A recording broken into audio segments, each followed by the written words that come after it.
Hello दोस्तों, welcome back सत्य monitor. तो दोस्तों और डियर स्टूडेंट, जैसा कि आपने थंबनेल में देखा होगा, आज इस वीडियो हम लोग आईटीआई के सेकेंड ईयर का वर्कशॉप कैलकुलेशन का पार्ट 4 देखेंगे।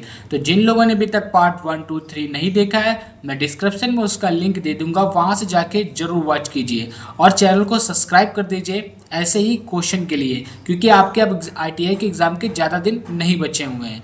तो वीडियो को स्टार्ट करते हैं। हमारा फर्स्ट क्वेश्चन है, which state of aquariums example is an cone resting on its tip. एक शंकु अपने सिरे पर टिका हुआ है, संतुलन की किस अवस्था का उदाहरण है? तो स्टेबल का है, या न्यूट्रल का है, या फिर अनस्टेबल का, या हॉरिजेंटल का? तो जब वो अपने सिरे पर टिका हुआ है तो वो अनस्टेबल पे है, तो आपका राइट आंसर ऑप्शन सी होगा। हमारा नेक्स्ट क्वेश्चन है, which one of the following geometrical shapes centre of gravity lies from its base is 1/3 of its height. निम्नलिखित ज्यामितीय आकृति में से किसका गुरुत्वाकर्षण केंद्र इसके आधार से इसकी ऊंचाई का 1/3 है? तो स्क्वायर का है, या रोम्बस का, या ट्रेंगल का, या कोन का?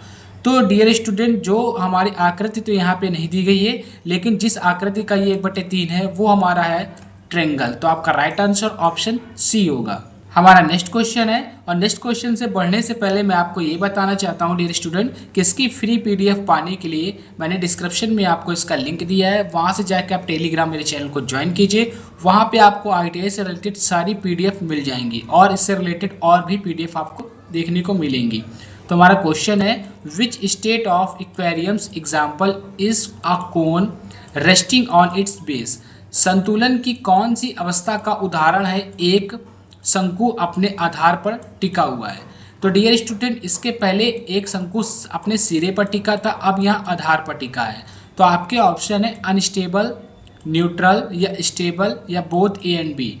तो जब वो अपने सिरे पर टिका होगा तो वो अनस्टेबल पे होगा, और जब वो अपने आधार पे टिका होगा तो वो क्या हो जाएगा? स्टेबल। आपका शंकु ऐसा होता है, ये आधार पे आपका टिका हुआ है इस टाइप का, तो आपका राइट आंसर हो जाएगा ऑप्शन सी, स्टेबल होगा। हमारा नेक्स्ट क्वेश्चन है, where is the centre of gravity in T section. तो आपको यहाँ पे एक टी देखने को मिल रहा होगा, ये इस टी सेक्शन का आपको पूछा गया है कि आपकी इसकी ग्रेविटी यानी गुरुत्व केंद्र क्या है, गुरुत्वाकर्षण केंद्र क्या है। तो आपके ऑप्शन ये दिए हुए हैं। तो इसका एक फॉर्मूला होता है निकालने का, ग्रेविटी निकालने का। तो मैं आपको इसका फॉर्मूला बता देता हूँ। तो होता है A1, और मैं आपको ये भी बताऊंगा कैसे। A1 H1 प्लस आपका होता है A2 H2, A2 और H2 अपॉन में होता है A1 प्लस A2, A1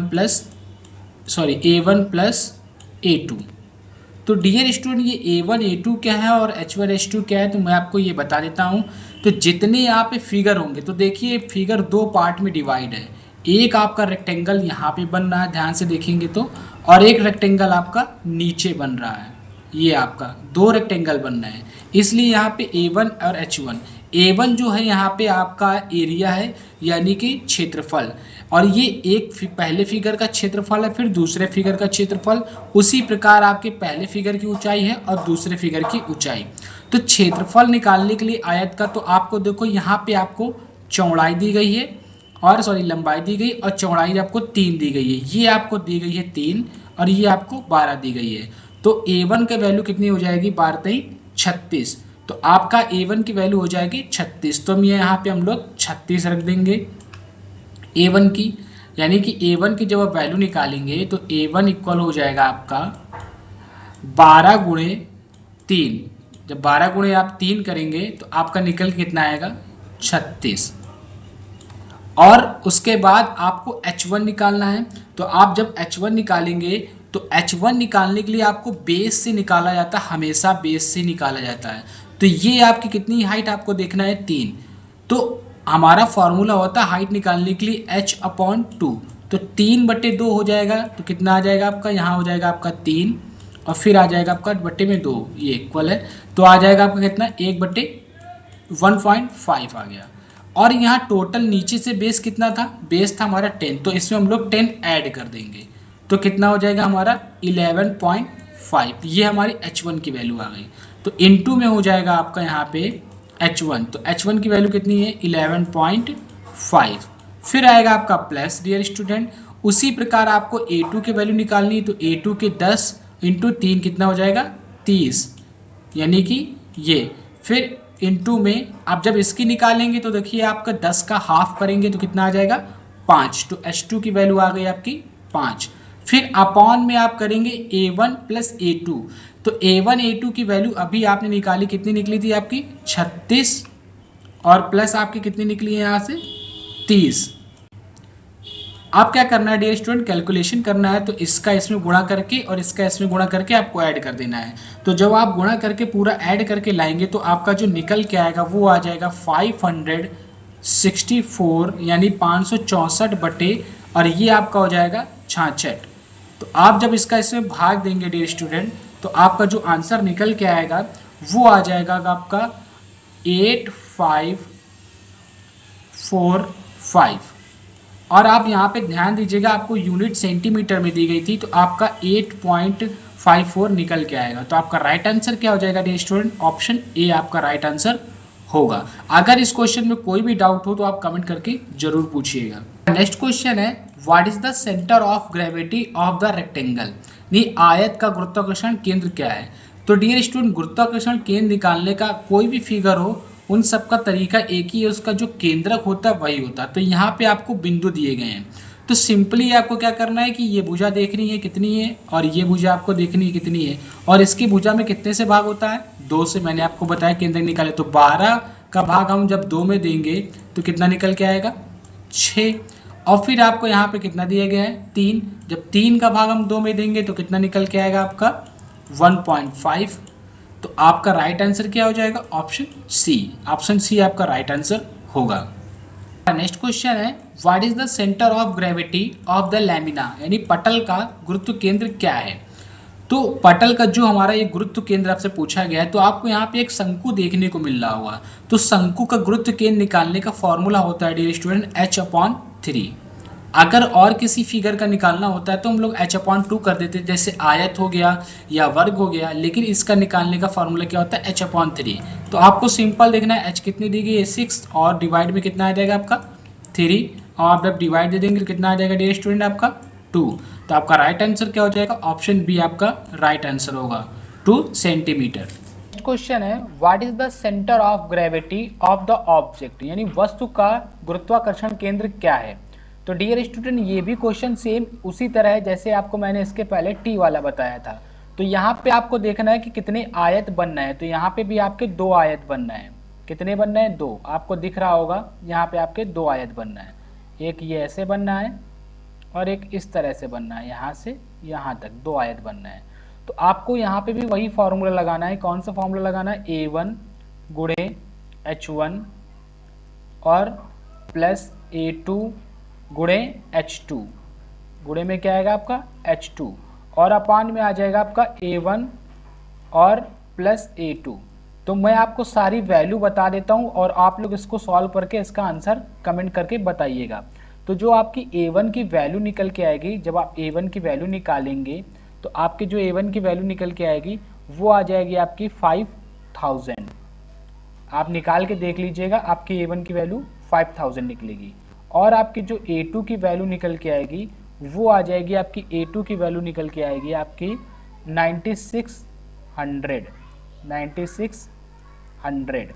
और आप जब H1 की वैल्यू निकालेंगे तो आपकी जो H1 की वैल्यू निकल के आएगी वो आ जाएगी आपकी 25। कितनी आ जाएगी आपकी 25। और H2 की जो आपकी वैल्यू निकल के आएगी वो आ जाएगी आपकी 130। अब आप कैलकुलेशन करके इसको सॉल्व करके कमेंट करके इसका आंसर बताइएगा। फिलहाल मैं आपको इसका आंसर बता देता हूँ। तो इसका जो आंसर निकल के आएगा जब आप पूरा कैलकुलेट करेंगे तो 94.04 आपका निकल के आएगा।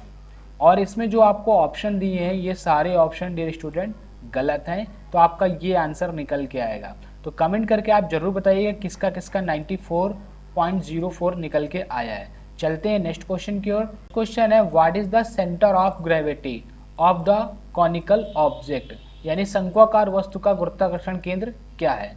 तो आपको सिंपल यहाँ भी वही फॉर्मूला लगाना है। यहाँ पे आपको एक आयत दिया गया है, ध्यान से देखिए, और एक आपको क्या दिया गया है, एक त्रिभुज दिया गया है। तो यहाँ पे आपको ध्यान से देखना है कि ये आयत है कि वर्ग है। तो देखिए यहाँ पे एक 60 सेंटीमीटर की भुजा है और ग्रेविटी पूछा है, तो ये मुझे क्या लग रहा है, एक वर्ग लग रहा है। तो वर्ग की चारों भुजाएं क्या होती हैं, बराबर। और अगर ये समबाहु त्रिभुज हुआ तो इसकी भी भुजा 60 होगी, सबकी 60-60 भुजा हो जाएगी। तो आप जब इसको कैलकुलेट करके इसका आंसर निकालेंगे, दो फिगर वाला यहाँ पे भी आपको सेम फार्मूला लगाना है। तब आप जब पूरा कैलकुलेट करके आप इसका आंसर निकाल के लाएंगे तो आपका 44.3 मिलीमीटर निकलेगा। तो आपका राइट आंसर ऑप्शन बी होगा। आप कमेंट करके जरूर बताएं। नेक्स्ट क्वेश्चन है, what is the centre of gravity of square, वर्ग का गुरुत्वाकर्षण केंद्र क्या है। तो ये आपको वर्ग दिया गया, इसका गुरुत्वाकर्षण आपसे केंद्र पूछा है। तो ये भी मैंने इसके पहले एक आयत का बताया था, ये भी बहुत सिंपल है। तो आपको यहाँ पे डायगोनल जो दिख रहे हैं दो, एक ये डायगोनल आपका दिख रहा है और एक आपको ये डायगोनल एक दिख रहा है। तो जहाँ पे ये इंटरसेक्ट कर रहे हैं वही इनका केंद्रक होगा। तो 60 को आपसे क्या दे देना है, 2 से भाग। तो आपका राइट आंसर ऑप्शन सी निकल के आएगा। एक बार 60 से आपको भाग देना है 2 में, तो आपका कितना आ जाएगा, 30। और फिर आपको 60 से देना है, क्योंकि आपकी क्या है, वर्ग है, चारों भुजाएं इसकी क्या हो जाएंगी, बराबर। तो जब आप 60 में फिर 2 से भाग देंगे तो आपका 30 आएगा। और ऐसा क्यों हो जाएगा कि इसके बिंदु निकलेंगे, तो आपने भुज और कोटि पढ़ा होगा मैथ में, x, y। तो एक वैल्यू निकलेगी x अक्ष की, एक निकलेगी y अक्ष की, यानी कि एक ऐसे निकलती है और एक आपकी ऐसे निकलती है। चलते हैं नेक्स्ट क्वेश्चन की ओर। आज का लास्ट क्वेश्चन है, what is the centre of gravity of the cone, base 10 and height 50 metre. शंकु के आधार की 10 मीटर सेंटीमीटर आधार है और ऊंचाई कितनी है, 50 सेंटीमीटर। शंकु का गुरुत्वाकर्षण केंद्र आपको बताना है। तो आपका जो ये बेस दिया गया है वो दिया गया है आपको 10 सेंटीमीटर, और ये हाइट आपको जो दी गई है वो दी गई है आपको कितनी, 50 सेंटीमीटर। तो डियर स्टूडेंट, जब आप इसको फॉर्मूला लगा के कैलकुलेशन करके लाएंगे तो जो आपका राइट आंसर निकल के आएगा, स्टूडेंट जब आप इसको कैलकुलेशन करके सॉल्व करके लाएंगे तो आपका जो राइट आंसर निकल के आएगा वो आएगा 12.5 सेंटीमीटर। तो आपका राइट आंसर ऑप्शन बी हो जाएगा। अगर आपको किसी भी क्वेश्चन में कोई डाउट हो तो कमेंट करके जरूर पूछेगा, मैं इसका सोल्यूशन आपको दोबारा से बता दूंगा। तो मिलते हैं इसके नेक्स्ट पार्ट 5 में। और जिन लोगों ने अभी तक चैनल को सब्सक्राइब नहीं किया है वो चैनल को सब्सक्राइब कर दे, और फ्री पीडीएफ लेने के लिए टेलीग्राम चैनल को अभी जाके डिस्क्रिप्शन में मैंने लिंक दे रखा है, वहाँ से ज्वाइन करें। आपको ITI से रिलेटेड सारी पीडीएफ फ्री में मिल जाएंगी। तो मिलते हैं इसके नेक्स्ट पार्ट में।